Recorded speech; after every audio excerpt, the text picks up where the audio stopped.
Thursday the 2nd of January. What a way to start the year with a perfect weather update.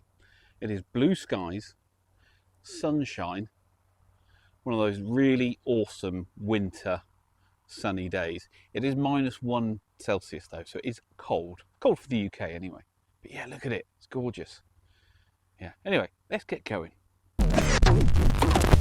I shouldn't be, because I said I wouldn't be coming in until Monday the 6th and starting my year then. But you know what it's like, you're sat at home, you've done Christmas and New Year's, you get a bit stir crazy.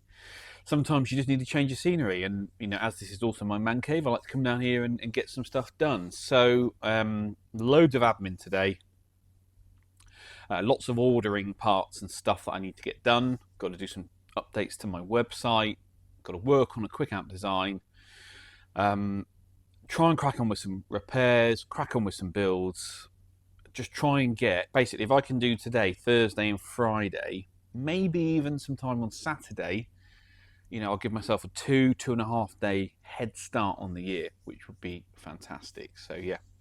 How was your New Year's? Hope you had a good one.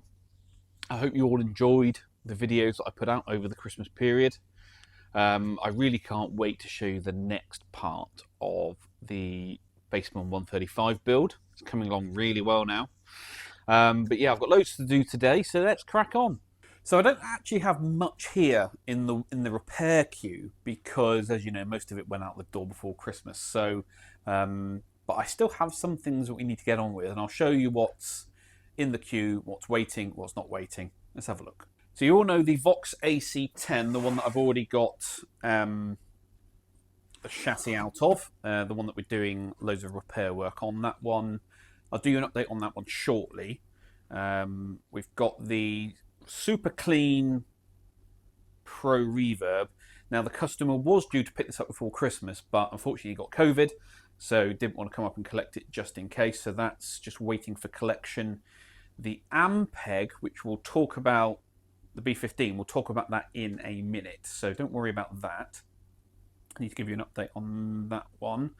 This is the high watt that's waiting custom collection, that's fine. Got Richard's PV down there that has no reverb, the solid state one, that still needs working on, so need to get on with it. That's the amp maker, the 5-watt one. That's still here because it's owned by the same customer who's got that Laney, the LC50R that he doesn't want me to fix anymore, the small little German kit amp, and the other 18-watt clone, the one that I showed you just before Christmas. So that's that. And the rest out here, that's the Matamp Mini head cab. That's my spare Ainsley Lister signature cabinet. Got an Americano LP cabinet down the back there, and I've got a blonde PR35 cab there, which is for demo stuff, so I am going to stick another chassis in that at some point. And over here, this is my current bass rig, so that's my 2x12 cabinet down there with the Celestian Neos in, and that's my 200 watt bass head. I need to get a new faceplate made up for it. That's the old Deep Rift, the Mark 1, and as you know, we're going to be doing a Mark 2, a 50-watt version. So I don't know what I'm going to do with that. But yeah, but that cabinet, because obviously I'm for the Christmas special Bassman, the speakers are coming out of that. I'm going to fit a set of guitar speakers into that and use it as a 2x12 guitar cab as it was originally built. I might then build something cool to go in that head cabinet. Maybe, you know, like a super hot rodded JCM 800 or something. I don't know. I've got loads of ideas, but it's a shame that that head cabinet doesn't have the Rift badge on. So maybe I'll talk to Modulus about getting a new front valance made with the Rift badge, but we'll see. Anyway, let's go through to the workshop and see what we've got going on. That's all of my old racing trophies from last year. I'm not racing this year until end of April. It's ages ago, like 4 months to wait, almost 5 months. It's going to take forever.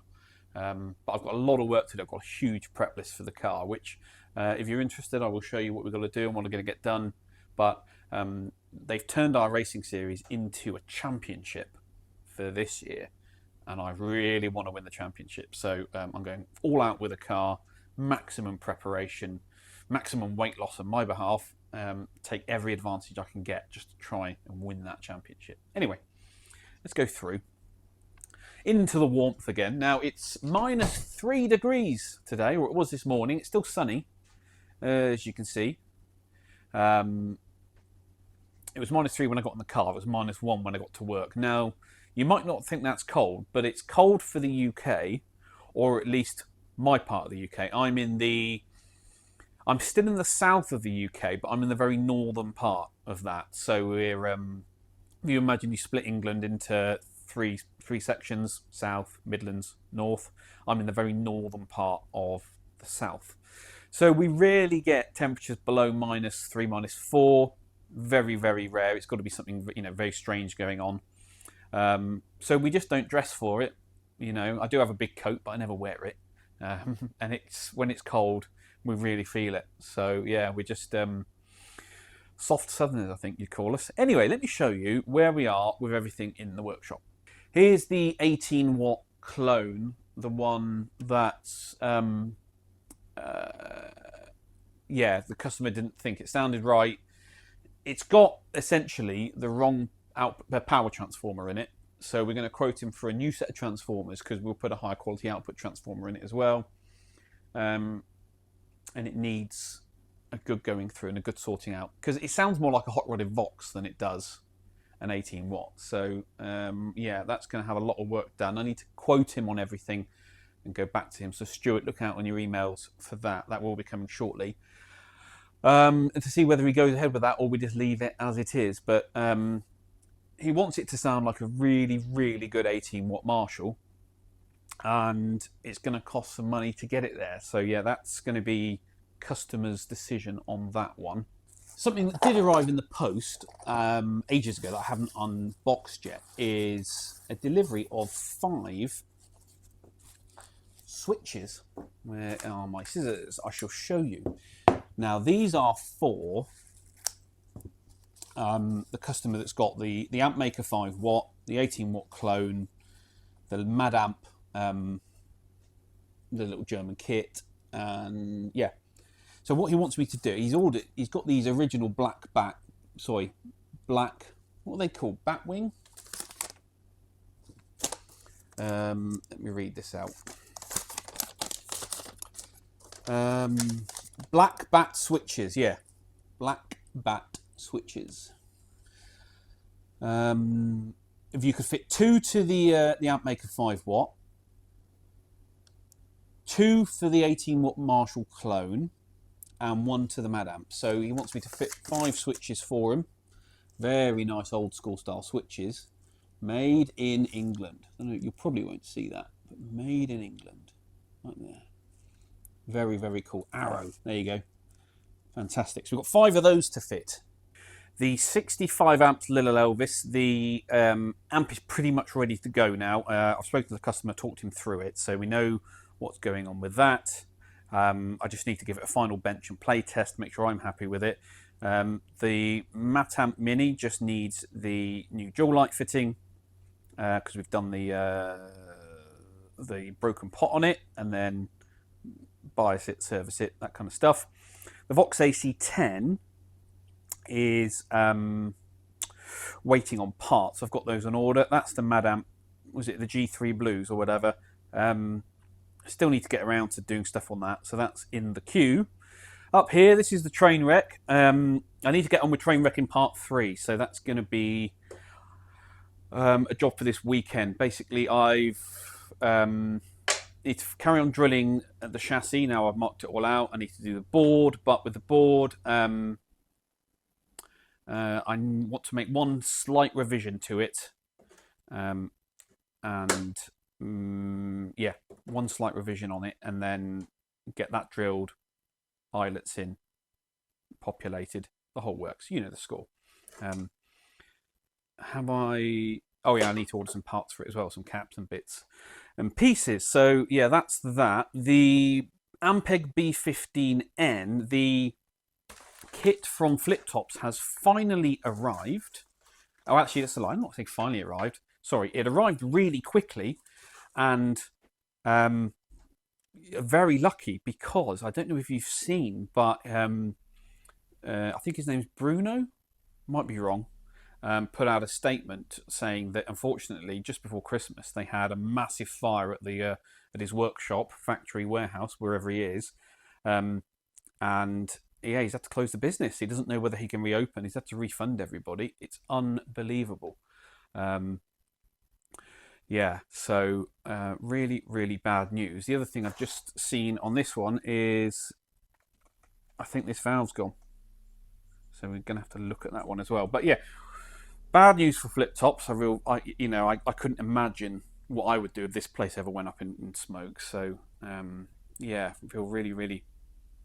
It must be awful. Must be awful. So sending good vibes over to Fliptops because he's he was providing a really good service for all these old Ampeg parts. So yeah, that's bad. Anyway, we got the recap kit for it, so we will be able to crack on with that and make some good progress. I didn't get anywhere near stripping these down for parts, quite annoyingly, over the Christmas break. I really wanted just to crack on and harvest as many bits out of these 4 chassis, but I haven't.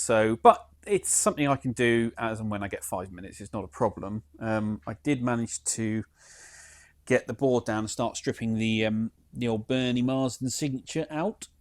So yeah, I'm about to take the sockets out of that one and do some bits with that. Reason I'm trying to get everything done, of course, is that I have got a lot of stuff booked in over the next couple of months. Some really cool old gear, which I can't wait to show you. More old fenders, of course. There's always old fenders. A couple of old Marshalls. Got a really old Gibson amp, a really old Gretsch amp, and there was something else as well. Can't remember. But I've got loads of stuff coming in, so I'm going to be really busy with repairs as usual. Now, it's not uncommon. Now, my repair seasons are typically from September to like November. Is kind of busy time for repairs, at least for me anyway.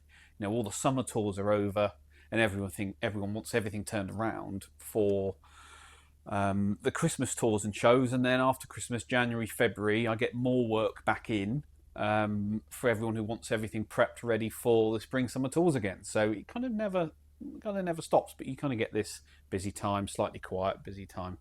But I think YouTube has kind of exaggerated all of that because, yeah, I haven't had a lull between the 2 seasons.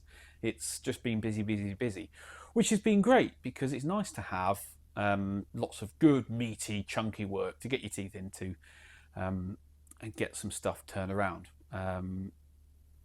So I'm having to be a little bit more selective about what I take on and what I prioritise and what I don't. So I have, unfortunately, had to turn away some stuff, which in the past I may have taken on. A couple of Mesa Boogies that people have wanted me to look at. Someone asked me to look at, was it a Boss head unit?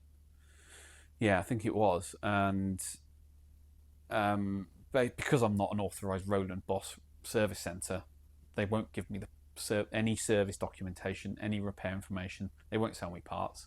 They're an absolute nightmare. You've got to be an authorised repair centre, and you then have to sign an NDA to get any of that technical information. So if you've got, a broken piece of gear like that, I can't do anything with it, to be honest. And a lot of it is proprietary parts and stuff anyway, so there's no way I can touch it. So I have to turn stuff away. Whereas before, I might have a go. Now there's just no point. But yeah, so yeah, it's busy. That's what I'm trying to say. It's really, really busy.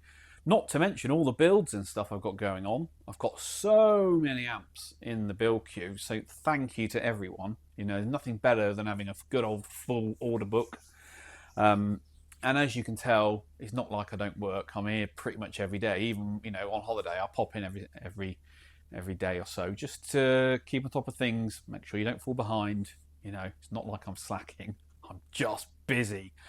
So what else has happened? Well, unfortunately, here in the UK, not making excuses here, just here in the UK, cabinet supply is quite tricky.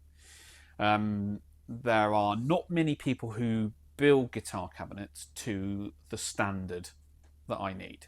Okay, and it is that number dwindles at a year on year. More people are dropping out of the game and they're not doing it anymore. There are cabinet makers out there who are building to a lower quality, for kits and stuff, and for for home brew guys, that sort of thing. But the level I'm at, your cabinets have to be perfect in every aspect, not only in the build quality but in the sound, in the finishing, all of it. And I've since probably 2018, I've really struggled now. So it's been, what's that, 6, 7 years now? I've really struggled to get a fast, consistent supply of cabinets to my standard. If I wanted to drop the quality, it wouldn't be an issue. I could do that, but I don't. I demand the best, and I won't compromise. So, anyway, I just found out that one of the guys that I've been using, who I only just started to use actually last year, middle of last year, has had to cancel all my orders and refund my money. Damn. So yeah, I'm once again struggling for cabinet supply. It just breaks me. It's just so painful. The guys who are consistent and good and built to my standard, they're not fast. You know that triangle: cheap, fast, high quality. You can only pick two. Well, I want fast and high quality, or high quality and cheap, and whatever it is. You can never win. So I always end up waiting because I won't compromise on quality or standard. I just won't do it. I won't put out an inferior product. I won't cut corners. I won't try and save myself an extra couple of quid and a bit more money in the pocket by using cheaper cabinets. Just won't do it. Not happening. So yeah, just part and parcel of running a business, I guess. And it's the same actually. I was looking back with transformer winders. I've been using a really good transformer winder in the north of England here for a long time now. They've been supplying me for years and years and years and years. They used to be really, really good. They used to be exceptional. They used to be, priced appropriately for what I'm doing. They used to be reasonably quick. And if you wanted to make minor changes to something, they wouldn't charge you a redesign fee. They were pretty good. Now they're just, I don't know what's happened, but prices have gone through the roof. They want all the money up front, so you don't get anything on credit. And they're really slow. They take forever to get stuff through, and I'm just getting more and more frustrated with it. Oh, and the quality's dropped as well. So it's just banging your head against the wall. It shouldn't be this difficult, but it is. So yeah, I've been using other transformer winders now, who build to my standards, are flexible, reasonably affordable. I don't skimp on this stuff. But yeah, that's just another hurdle to jump over, another hoop to jump through. Yeah, all that kind of stuff. Oh, so we'll see what 2025 brings, because I'm hoping things get a little bit easier as we move forward. But prices only ever seem to be going up, not down. Lead times seem to be getting longer, not shorter. And the good guys seem to struggle more. So yeah, I don't know. We'll see. Anyway, rant over. Let's crack on. Okay, welcome to Maths Club. So we've got the replacement dual light for the mat amp, and as you can see, it's rated at 220 volts AC, which is a little low, to be honest, because we officially are 240 volts here in the UK, but we can be anywhere up to 250 volts depending on the time of day and where you are in the country and all that sort of thing. So we're going to work on 250 volts AC. All right, which means to drop it down to its operating voltage, we need to take out 30 volts. Quite a lot. That's quite a lot. So we need a 30 volt drop. Now these are typically around 1 milliamp of current to turn on. It's quite low. I think the datasheet says it's 0.8 milliamps, so hardly anything, but we're going to call it 1 milliamp. So that's what we're going to say is running through there. So Ohm's law, V equals IR. If we need to work out what resistor we need to put in series with this, we need to do voltage divided by resistance. Well, not going to be difficult, is it? We need a 30 volt drop divided by 1 milliamp.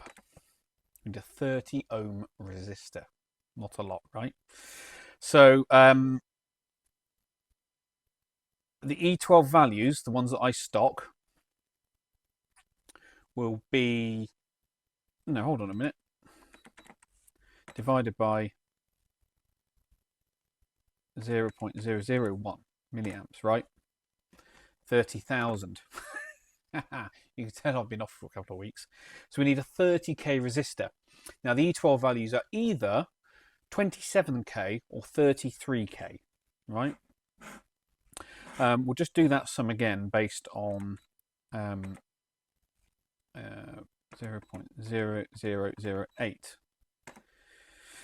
37k. There you go.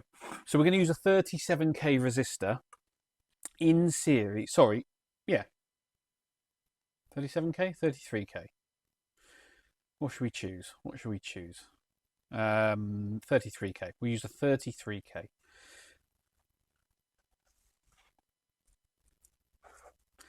And the other thing we need to do is calculate the wattage of that resistor. Joule's law, watts is voltage times current. So 30 volt drop across that resistor times by 1 milliamp, 0.001, 0.03 watts. So a quarter watt or a half watt resistor is going to be absolutely ample. All right, so we can go a half watt because that's what I stock. All right, go get a 30 watt resistor. Sorry, a 33k half watt resistor. Wire that in series, add our flying leads, protect these terminals, and get this installed. Okay, 33k. Let's get one of those in series. You see what I'm doing? Yeah.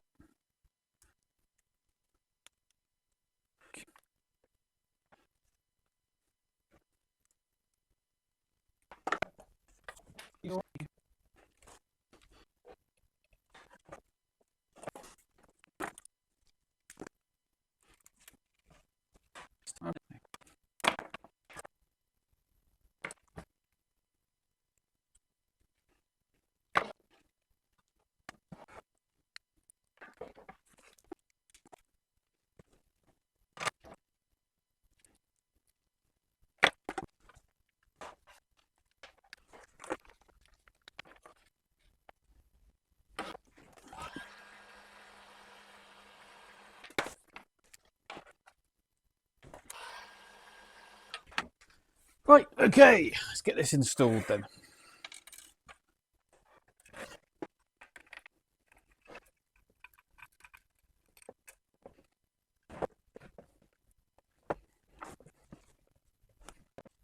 Okay, so switch is now installed. We just need to wire it in. Now, obviously, we only, not the switch, the Joule light. Obviously, we only want it to turn on when the amp is turned on. So I can't connect it to the supply side. You know, I need to do it to the load, what you call the load side of the switch. So when the switch is turned on, the light comes on, obviously. Yeah. So just tracing the wires from the IEC socket, they go to the bottom two terminals here, and the load side is the upper side here, this black and red that go off to the power transformer. So I need to remove this heat shrink here on these two terminals. Connect this up. This dual light will be it's unpolarized or non-polarized, so it doesn't matter which way around we wire it in. We can kind of follow that wiring there, solder it in place, new heat shrink, and we should be all good.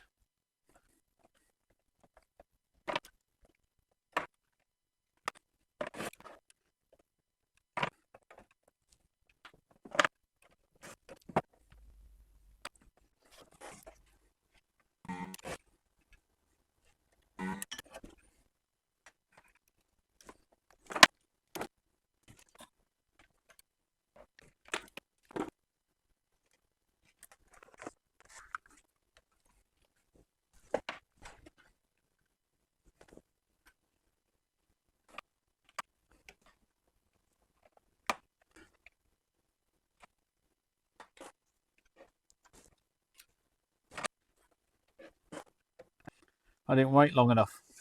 It started to shrink.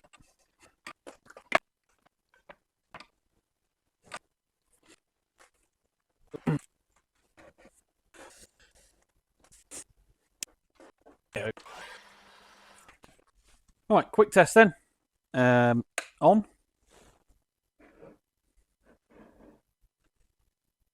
Off. On. Off. On. Off. Out of interest, does this one light up too? It does. Cool, job done. Okay, quick bias check of the mat amp whilst we're here. So we've got an anode to cathode voltage of 291 volts. Our screen voltage, again, screen to cathode, 274 volts. The cathode resistor, it's a 330 ohm, but it measures 321. And the voltage across that resistor is 14.33 volts. So our cathode current is voltage divided by resistance. So 14.33 divided by, can you see what that says? There you go. 321. So we've got 44.6 milliamps running through there. We'll times that figure by our anode to cathode voltage. So we've got a combined anode and screen dissipation of 12.99 watts. And we're assuming it's a 12-watt valve. We're at 108%, which is pretty much as hard as you want to run them because there is the screen in there as well. So yeah, pretty good. Happy with that. I'm certainly not going to bias it any hotter. I don't see at the moment why we'd need to bias it cooler. It's got a good level of protection on it. Voltages are quite low anyway, so yeah, we're pretty happy with that. That's pretty much this amp done now. So I just need to reassemble it back in its cabinet. Just need to give the front faceplate a bit of a clean because there's finger marks all over it, and then a final play test. Good news! I was just checking on Fliptop to see if there's any updates, and yes, there is. They put out a statement which says, just an update on our plans to reboot Fliptops. We plan to have the website checkout being back up on Monday, January the 6th. Product availability will be limited to begin with, but here is what is available to purchase. Any cabinetry work, grills, back panels, cabinets, as well as speciality speaker conversion cables, speakers and covers. Okay, so they're starting with quite a small offering. All other items will show out of stock until we are able to replenish them. If you see an item on the website that is showing out of stock, feel free to inquire on a timeline. We may be able to get that to you in a few days. Your continued business and support are very much appreciated. We will continue to post updates here, so keep checking back the Fliptops crew. Well, I am pleased. That is amazing. You never want to see an amp business go down for whatever reason. especially a fire that just wipes everything out. So I am really, really glad that they are managing to sort things out, and they'll get back trading, and hopefully I'll be able to use them for any old unpaid bits. Right, making a bit of a start on this PR18. This is a PR18 Brown which I am building, and as you can see, the transformers are loaded, the sockets are in. I haven't put the pots in yet, and I haven't got the back panel stuff on. PR18 Brown, and it is, remind myself, 240 volt. Okay, so that's what I'm doing with this. So the next stage for me is to do some basic chassis wiring, bits and pieces like that. I like to try and make as much progress in the chassis as I can before I lower the board in, and then obviously make all the connections to and from the board, to the sockets, the pots, input jacks, output jacks, all that kind of stuff. But I do like to spend as much time as possible at this stage getting a lot of progress done, because it really speeds things up down the line. So first job is to make some inter-socket connections between these are two output sockets here. This is the rectifier socket. So I've got to add a jumper between pin 6 and pin 6 on both of these. That's my screen supply. And then we'll run a wire from one of those pins up to its supply node on the B plus rail, part of this CAN capacitor. I've got some diodes that I need to fit to the rectifier socket. These are protection diodes in case there's a fault with the rectifier valve. I've got to add some resistors to these output sockets. We've got grid stoppers, screen stoppers, and 1 ohm cathode resistors for measuring bias.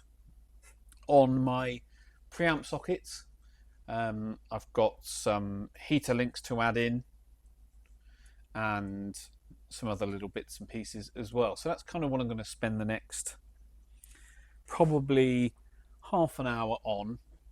Then I can start doing some basic transformer wiring, connections to and from other bits and pieces, and just try and get some progress done on this chassis, because I need to get it done and out the door. Is there anything else I need to tell you? No, other than I haven't made the bias board yet, so I need to do that at some point. Whether I show you or not, I don't know. But yeah, I'm going to crack on. You can see I've got an internal fuse holder here, which is B plus fuse, and I normally do that by so I take the center tap from the high voltage winding, which is this one here, the red with yellow stripe. So normally that goes to ground. What I do is I put a fuse in series with that, so that wire will go there to this lug here, and then the other side goes to my mini power ground over here, my mini star for the power section. Someone asked me actually how I prefer to do my grounding schemes. Well, it depends on the amp, and it depends on what you find best. Now, without going too far into grounding in amplifiers, because it's quite a complex subject, there's a lot of theory and there's a lot of, I don't want to say bodges, but I might say workarounds, because it is almost nigh on impossible to design the perfect ground circuit for an audio amplifier. There's always got to be a compromise. You can never get everything exactly as the books say you should. You can get very close to that, but you'll never be 100% perfect, for a number of reasons. And the way I like to do it, I like to have well, the rule of thumb is that each section is grounded to its own filter node. Okay, well, in a PR amplifier like this, you've got a multi-section cap which has got a common ground. So the preamp and the power amp all share that common ground there. So it's not perfect in this style of amplifier. And you might say, well, why don't you just use separate CAN capacitors and do it that way? Well, I built them that way before, and do you know what? hardly any difference in this style of amplifier. So that's why it's usually okay to stick with one of these. But the way I like to do it, I like to have a separate power amp ground, which is usually where all of the really noisy grounds go, and then I have a preamp ground, usually up by the input sockets, which is where all of the noise sensitive grounds go. Some people do it differently. There are many ways to do it, some ways more valid than others. But yeah, that's generally how I like to do things, is separate preamp and power amp ground. Often quite separated. But yeah, so that's what I'm going to do. Anyway, I'm going to crack on with this, make some progress. Yeah, I want to get this one out the door by mid-January. So let's crack on. Well, that's it then, guys. Thank you very much for watching once again. Sorry there wasn't much amp and service, repair, build work in this video. Lots of me talking, but first video of the new year. Got a lot to get off my chest and talk about and say. So normal service will be resumed next week. Anyway, as always, please give this video a thumbs up, or your comments and questions down below for next week's Q&A. Subscribe if you haven't already. We are really, really close to 5,000 subscribers now. If you're feeling super generous, join the channel like these guys did, and I will catch you all at the next one.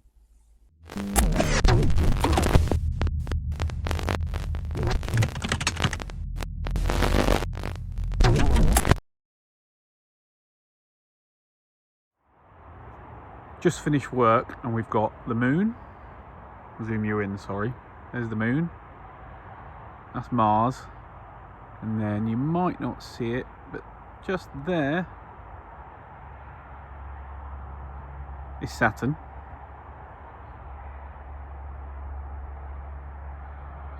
And over here, up there, is Jupiter.